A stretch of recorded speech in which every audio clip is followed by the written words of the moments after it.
अस्सलाम वालेकुम dear students. एक बार फिर एक नए वीडियो लेक्चर के साथ हम आपके साथ हाजिर हैं।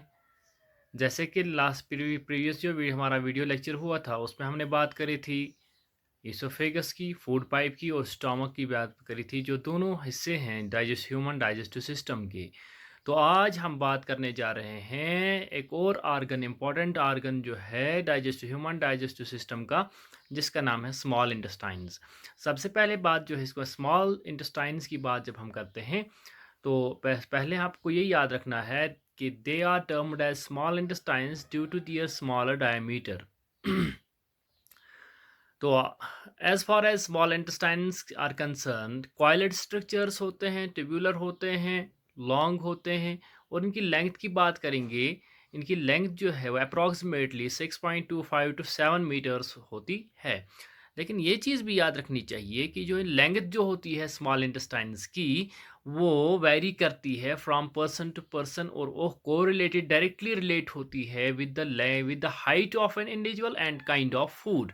तो आप ये चीज़ याद रखनी चाहिए कि जो हर्बीवर्स होते हैं, यानी कि जो वेजिटेबल ईटर्स होते हैं, प्लांट ईटर्स होते हैं, उनमें उनमें जो स्मॉल इंटेस्टाइन्स का साइज जो होता है, वो लेंथ जो होती है वो लंबी होती है, ज़्यादा लेंथ इन लेंथ होता है एज कम्पेयर टू उन ऑर्गेनिजम्स के जो कॉर्निवर्स होते हैं।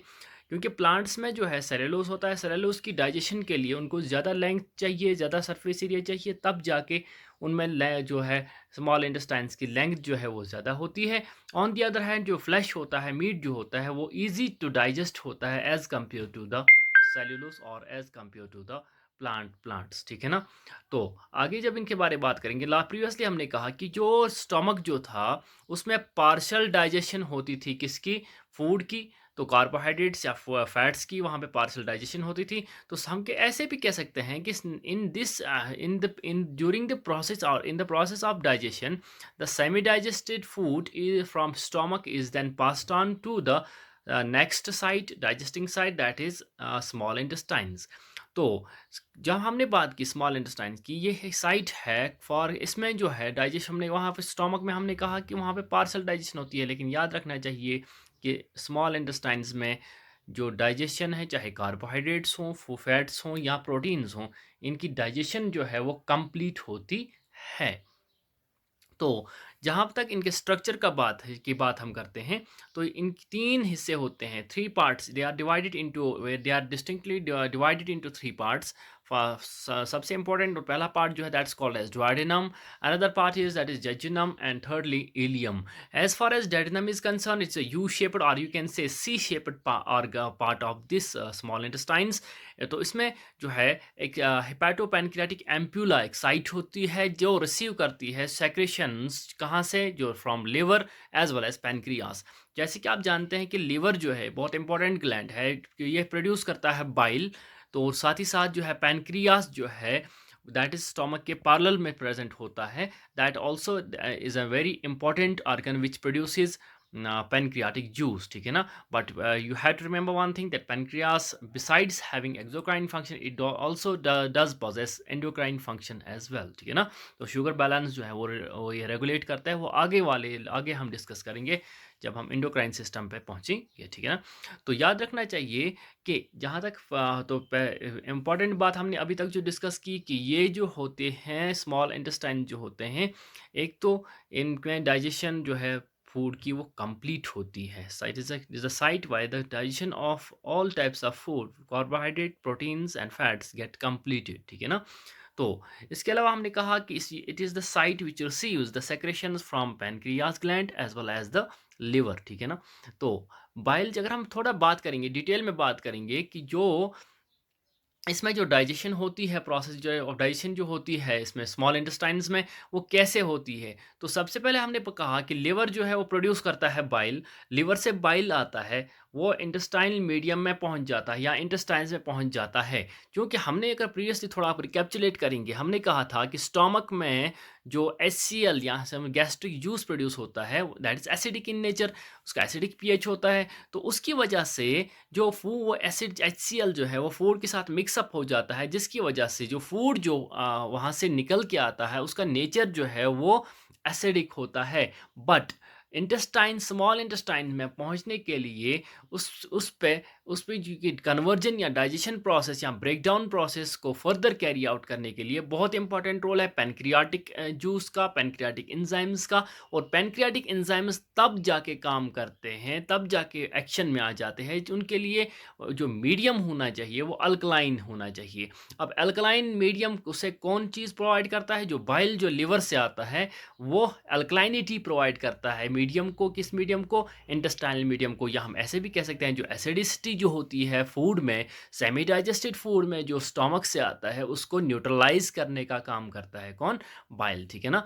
तो उसके अलावा याद रखना चाहिए बाइल का एक और फंक्शन भी है। जो बाइल जो है लिवर से प्रोड्यूस होता है, साथ ही साथ उसमें स्टोर होता है, टेम्पररी स्टोर होता है गॉल ब्लेडर में, और उसके बाद जो है at the time of need, as per need जो है वो रिलीज होता है इनटू द स्मॉल इंटेस्टाइन, जहाँ पे वो काम करता है। उसका मेन फंक्शन जो है that is emulsification of fats. जो फैटी जो गुजा होती है, फैटी फूड्स जो होते हैं उनको ब्रेक डाउन करने का काम इनटू स्मॉलर मॉलिक्यूल्स, या हम कह सकते हैं लार्जर फैट मॉलिक्यूल्स को ब्रेक डाउन किया जाता है सिंपल मॉलिक्यूल्स या स्मॉलर मॉलिक्यूल्स में या स्मॉलर ग्लोब्यूल्स में, जिसको इस प्रोसेस को हम कहते हैं क्या इसको? This process is called as break down of fats, is called as emulsification of fats, and this process is carried out by the action of bile, ठीक है ना।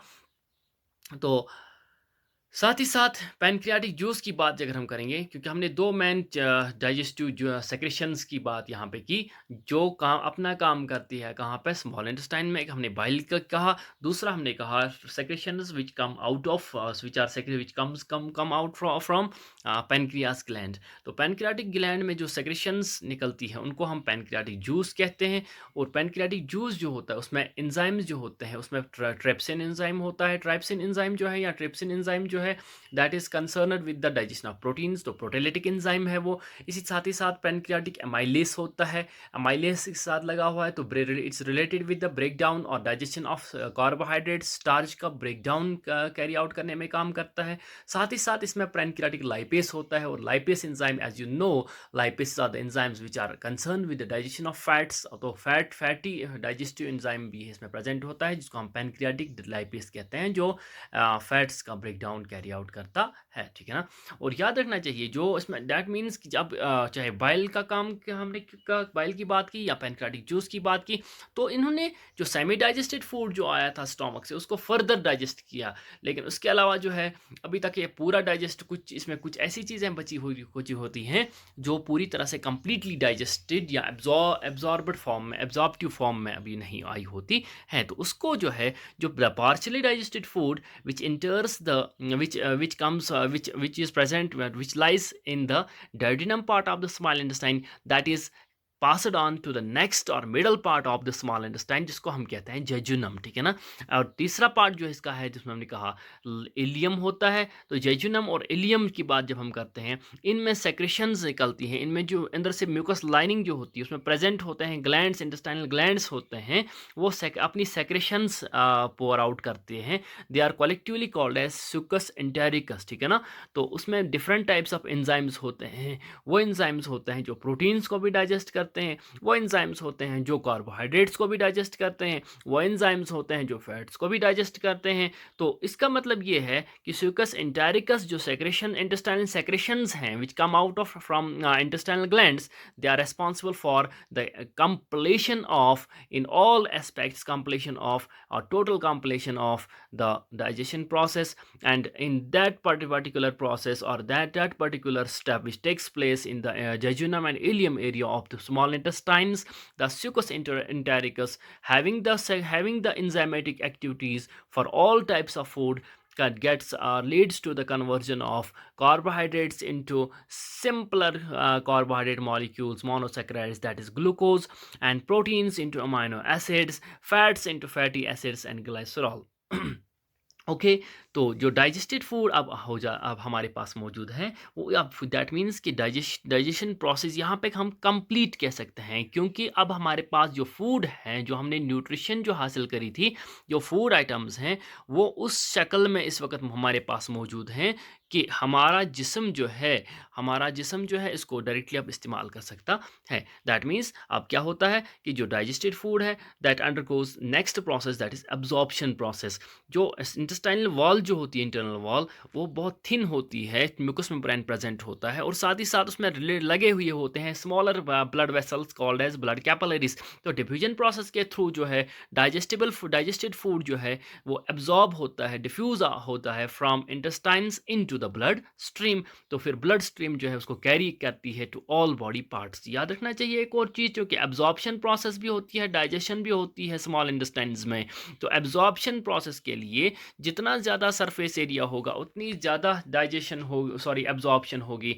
तो इस एब्जॉर्प्शन प्रोसेस को इंक्रीज या इन्हेंस करने के लिए जो इंटेस्टाइनल इंटरनल वॉल जो होती है, they are thrown into numerous और large number of long finger like projections which we call as intestinal villi. और उन विले का काम क्या है, वो इंटरनल सरफेस एरिया जो है इसके स्मॉल इंटेस्टाइन्स का, वो इन्हेंस करते हैं, इंक्रीज करती हैं, ताकि ज़्यादा से ज़्यादा जो है डाइजेशन, ज़्यादा से ज़्यादा डाइजेस्टेड फूड जो है वो पास ऑन हो जाए कहाँ पे, इंटेस्टाइन्स ब्लड स्ट्रीम में, ताकि हर एक बॉडी पार्ट तक वो पहुंच सके।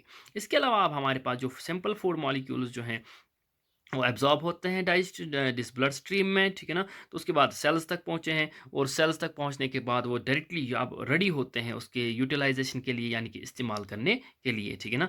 तो यूटिलाइजेशन ऑफ फूड की बात जब हम करते हैं, ये भी एक पार्ट है किसका, हम कह सकते हैं डाइजेशन प्रोसेस, न्यूट्रिशन प्रोसेस का। और इस यूटिलाइज जब ये डाइजेस्टेड फूड हिस्सा बन जाता है किसका, हमारी बॉडी का, या बॉडी सेल्स का, या हम कहते हैं बॉडी टिश्यूज़ का, तो उस अमल को हम कहते हैं एसिमिलेशन ऑफ फूड, ठीक है ना। तो अब हमारे पास वो फूड जो है वो जो इस्तेमाल होता है, वो जो फूड इस्तेमाल करने के लायक होता है, या हम कह सकते हैं जो इस्तेमाल चाहिए, या हमें जिसकी ज़रूरत होती है बॉडी को, इस्तेमाल होता है।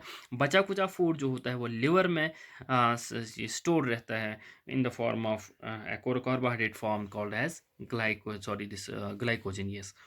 तो this was a bit discussion about the small intestines. अब थोड़ा थोड़ा हम डिस्कस करेंगे अब यहाँ पे, अब एंड अप करेंगे हमने, क्योंकि हमने प्रीवियसली बात करी थी कि हम दोनों बात करेंगे आज इसकी स्मॉल इंटेस्टाइन्स की और लार्ज इंटेस्टाइन्स की। तो थोड़ा डिस्कस करेंगे लार्ज इंटेस्टाइन्स का।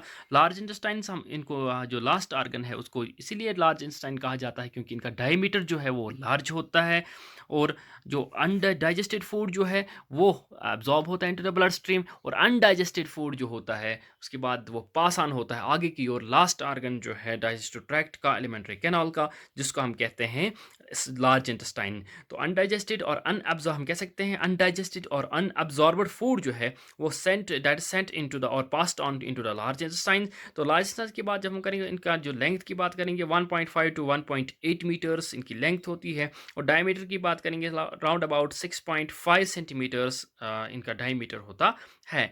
तो इसके भी तीन हिस्से होते हैं। कैशियम होता है, पहला वाला हिस्सा कैशियम है, दूसरा कॉलन है, एंड तीसरा रेक्टम है। जो वॉल्स होती हैं लार्ज इंटेस्टाइन्स की, वो एब्जॉर्ब करती हैं वाटर जो अनडाइजेस्टेड फूड के साथ पास आता है, वाटर को एब्जॉर्ब करती हैं, और बाकी जो है जो सेमी सॉलिड फॉर्म जो है, या हम कह सकते हैं जो बाकी जो है सॉलिड का कंटेंट जो है फूड का, वो पास होता है आउट ऑफ द बॉडी, और रेक्टम से पास होता है, स्टोर उसको टेम्परेरी करता है as a semi solid faeces, और उसके बाद जो है ओपनिंग होती है, उसके लास्ट पे एंड पे ओपनिंग होती है। तो that opening is called as anus. तो एनस के थ्रू जो पास होता है outside the body as excretory material और वेस्ट मटेरियल। तो दिस जो remove the process of removal of unabsorbed food out of the body through anus, that we term as egestion process। तो याद रखना एक चीज, इंपॉर्टेंट चीज़ यहाँ पे याद आई मुझे कि जो डिस्कस करने के लिए ह्यूमंस जो होते हैं इनमें सेलुलोस जो है वो डाइजेस्ट नहीं होता है, क्योंकि तो सेलुलोस इज़ नॉट डाइजेस्टेड। तो इससे एक मदद मिलती है, it helps in preventing constipation. तो this was a bit of discussion about the various organs और various parts of the human digest system. Hope कि आप फिर से मैं रिपीट करता हूँ, या बुक को से आप कंसल्ट करेंगे, रेफरेंस को कंसल्ट करेंगे, ताकि ज़्यादा से ज़्यादा आपके जो डाउट्स हैं वो क्लियर हो जाए, क्योंकि हमारे पास यहाँ पे सारे पॉइंट्स को टच नहीं कर सकते हैं। टाइम की कमी है, नेटवर्क का इशू है, तो आपका आप लोगों के लिए मेमोरी का इशू भी है। तो याद रखिएगा, तो कोशिश कीजिएगा ज़्यादा से ज़्यादा। तो any query you can call up, और you can send voice message, you can send WhatsApp message, or you can consult any of our colleagues or teacher of your colleagues, or directly to the teachers via WhatsApp group we have created. That's thanks. तो next लिए हमारा जो topic होगा हम बात करेंगे, जल्द जल्दी हम थोड़ा सा आपका प्रिसाइज बात करेंगे हम डाइजेस्टिव ग्लैंड्स की, और उनकी एंजाइमेटिक प्रोडक्शन की, और enzymatic activity and the type of food on which the enzymes do act. Thank you for today and अस्सलाम वालेकुम।